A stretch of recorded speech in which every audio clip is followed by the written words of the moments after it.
Ready? Start.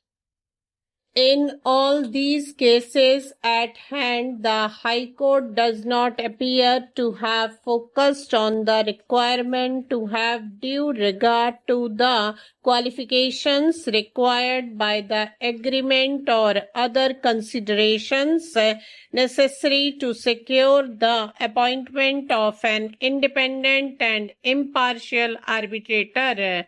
It needs to reiteration that appointment of the arbitrator or arbitrators named in the arbitration agreement is not a must, but while making appointment, the twin requirements of subsection 8 of section 11 have to be kept in view, considered and taken into account. If it is not done, the appointment becomes vulnerable. In the circumstances, we set aside the appointment made in each case, remit the matters to the High Court to make fresh appointments, keeping in view the parameters indicated above.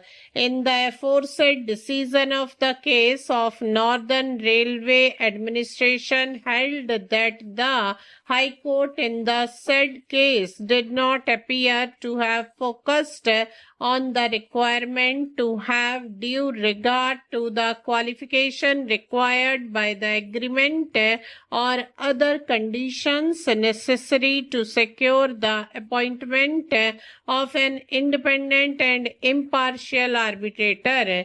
In the aforesaid decision, this court also concluded that since the requirement of subsection 8 of section 11 was not at all dealt with by the High Court in its order, the appointment of an arbitrator without dealing with the subsection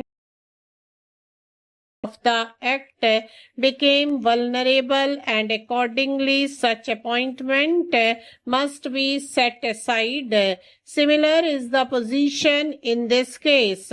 In this case also, before appointing an arbitrator under section 11(6) or the Act, the High Court had failed to take into consideration the effect of section 11(8) of the Act, as was done in Northern Railway Administration.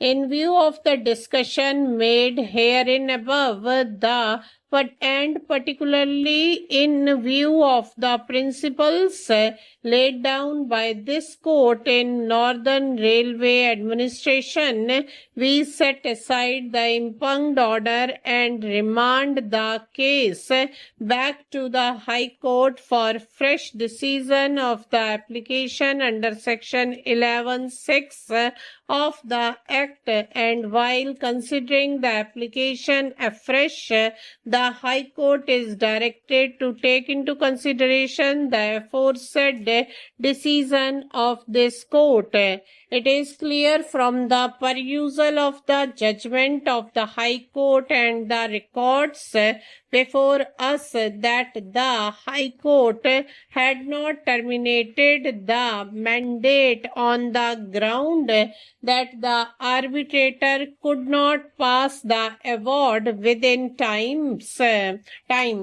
appellant, along with 6 others, was prosecuted for commission of offences punishable under section 148 IPC.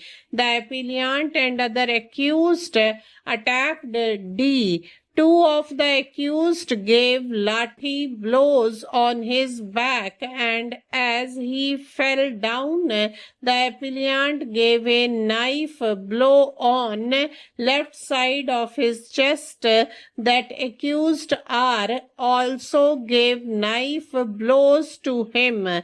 PW2 further stated that when he and his uncle tried to save D, accused R gave a knife blow on his left hand thumb, and 2 other accused gave him 5 lathi blows. His uncle was also stated to have received a lathi blow on his head.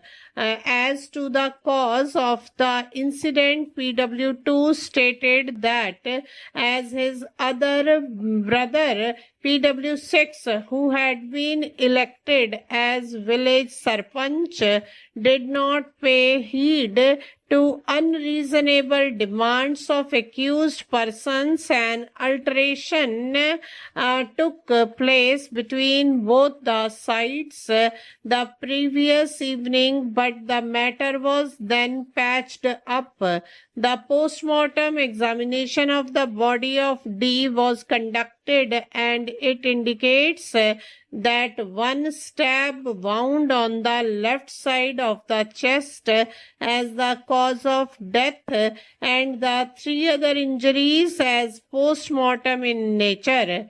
The trial court convicted and sentenced the appellant under section 302 and 324 IPC. Three other accused were convicted and sentenced under section 323 IPC. The remaining three were acquitted of all the charges. By a separate judgment, the appellant was also convicted under section 25 of the Arms Act and was sentenced to the period already undergone. The High Court upheld the judgment of the trial court. Aggrieved, the appellant filed criminal appeal challenging his conviction and sentence under section 302 and 324 IPC and criminal appeal number 132 of 2007 challenging his conviction under section 25 Arms Act. The trial court doubted the presence of PW4 and PW6 at the place of occurrence and did not accept their testimonies as eyewitnesses. According to the prosecution, the occurrence in which the deceased was killed took place shortly in the morning of June 24, 1995, when PW2 was medically examined with his companion, that is to say, within an hour. Stop.